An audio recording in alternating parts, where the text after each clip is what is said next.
ఈ రోజు మీకు అందించబోయే నియామక పత్రం ప్రభుత్వ ఉద్యోగం కాదు, ఇదొక భావోద్వేగం. ఈ భావోద్వేగం తెలంగాణ పునర్నిర్మాణ భవిష్యత్తును 2047 తెలంగాణ రైజింగ్ విజన్ డాక్యుమెంట్ మీరు ముందుకు నడిపించడానికి ఈ రోజు ఈ బాధ్యతను నియామక పత్రము ద్వారా మీ చేతుల్లో పెడుతున్నా.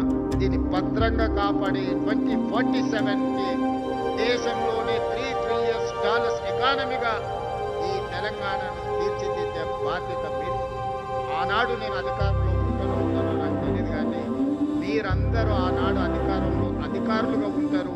మీదే బాధ్యత తెలంగాణ రైజింగ్ 2047 విజన్ డాక్యుమెంట్ని ఈరోజు నిలబెట్టి ఆనాటికి కాపాడి $3 ట్రిలియన్ ఎకానమీగా ఈ తెలంగాణ రాష్ట్రాన్ని అభివృద్ధి చేసే బాధ్యత మీరు.